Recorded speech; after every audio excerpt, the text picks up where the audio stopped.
Hi, my name is Craig Marvin. I'm a former ER nurse. I've worked in ER in trauma for 10 years. I've been able to witness quite a few pretty crazy and horrific stories. What started me in the medical field was, well, originally, early on after college, I got involved as an EMT. So this was back in the early 1980s, and I loved it. I really liked caring for people and being a nurturing influence. My mom was a registered nurse, and I think I inherited that empathy and that caring for people from her. It's money calls sometimes, and I got sidetracked as a graphic designer up in San Francisco. I found myself kind of without a job when the tech industry tanked, and I decided to go back into medicine and helping people. So I kind of started nursing at a later age. Got my first job at 51 and started nursing then, and went to 2020, right about mid-COVID. As I was working as an EMT in a hospital and in trauma, I kept saying, hey, I want to do that, or let me start that IV, or let me, help with this. And they said, no, you can't touch that. You have to be a nurse. I said, oh, well, okay, I'll be a nurse. Decided to go back to school, still worked at the hospital, went back to school full time, got my nursing degree. Probably the best move I ever made. And at that time, my father passed away. So I moved down to Santa Barbara to take care of my mom, and I got a job in Santa Barbara, medical surgical floor, post-op, and then a year after that, moved into the ER and never looked back. The ER is the greatest. In the ER, every day is different. Every patient is different. Everything's a challenge. But the most incredible thing about working in the ER is the teamwork and the camaraderie, because you get all these different personalities and they all come together in a crisis situation, certainly during a life-threatening situation. And it's a wonderful, rewarding feeling to come away from a trauma or a kind of a severe medical condition, and the person is now stable. It's fantastic. The most horrific stories I can remember when I was first in the ER in trauma, this is in Santa Barbara, we got a call that a young man who was severely burned. So this young man comes in, I think he was about 30 years old, and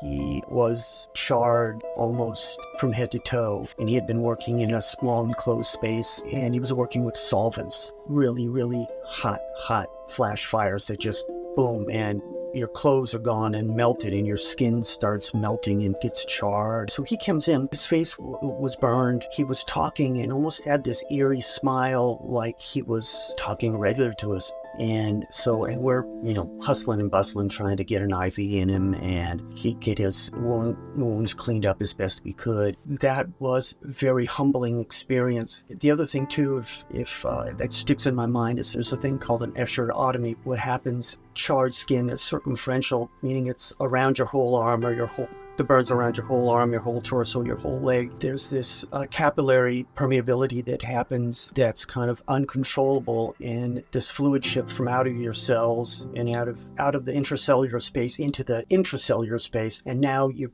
puff up and you just start losing all your fluid, but the fluid has no place to go if it's circumferential. So now you have this layer of leathery skin keeping this expansion from happening. So you have to take scalpels and you have to lance his arms, and the doctor does this. It's just a terrifying sight. He's got a couple days left, maybe, and he's probably not going to make it. That's one of the stories that sticks in my mind. In a blink of an eye, you can be perfectly whole, and 24 hours later, you're gone.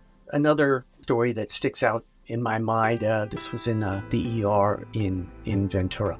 And we got a call from an ambulance service that was bringing in an obese woman who was complaining of, I believe it was foot numbness or lower leg. So we're waiting there in the ER. And in comes the gurney. The paramedics come in, and this woman certainly was obese, and they brought her in on her mattress. So there was probably a queen-size mattress, maybe, kind of folded up, and she was kind of lashed into it, and they had that propped on top of the gurney and brought her in, and we're kind of looking like, geez, you could have taken her off the mattress, man. What's the deal? As it turns out, she had been laying in the same position long enough where the coils of this dilapidated, ratty mattress had grown into her leg. Grown into her leg to such an extent that it wasn't just snip, let's get her out. It was in there, and where it had to be a more serious procedure to get her off her mattress. The other part of this was that the leg that the coils grew into was kind of bent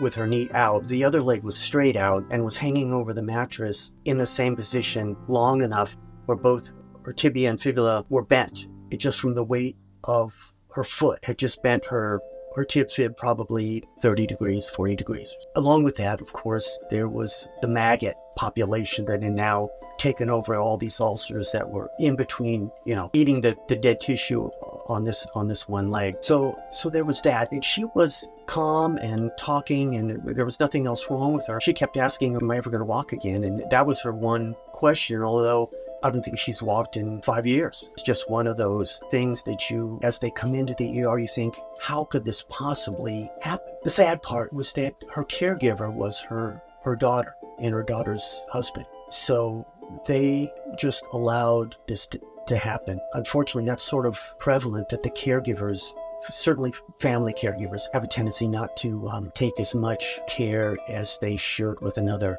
family member. A lot of these ER situations, we get them, and part of our job in the ER is to stabilize, and then off they go. So after the maggots are hosed off, so we get a little pump sprayer, and we clean her up and spray the maggots off and start IVs and get the infection stopped as much as possible. Just a very vivid memory of things that people can tolerate before they go to the ERs. I worked in Castro Valley. This is when I was a tech, working in Castro Valley, which is just south of Oakland. So we get a lot of gunshot wounds and stabbings and gang violence. We got a call that from an ambulance company bringing in a gentleman who had some kind of road rash situation. He comes in, he doesn't look too bad, he's still breathing and everything's fine. But according to the medics, what had happened was this young man who was in a gang had actually nudged an opposing gang members with his car. So they found this poor kid, he was probably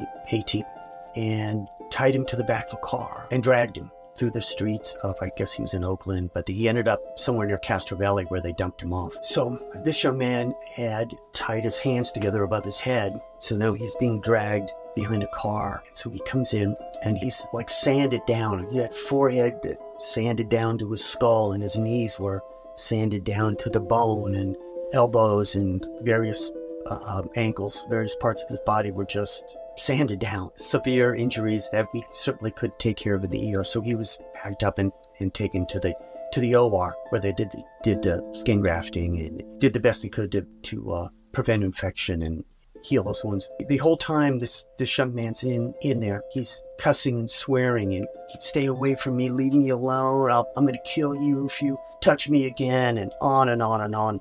And of course we patch him up and get him medically sedated, so more and whatever. I love the work. I love being able to heal and to help heal and to save lives. But at the same time, you don't want to welcome in all this tragedy into your ER. I love to use my skills, but then again, it's difficult to see some of these injuries. It was a great job, and I really enjoyed the camaraderie and all the teamwork involved with everybody putting their skills and expertise together and saving lives or making a big difference in people's lives. Very rewarding. I loved it. I loved every day I worked, and all the people I worked with are always kind of cut from the same cloth. Really, really rewarding and exciting experience.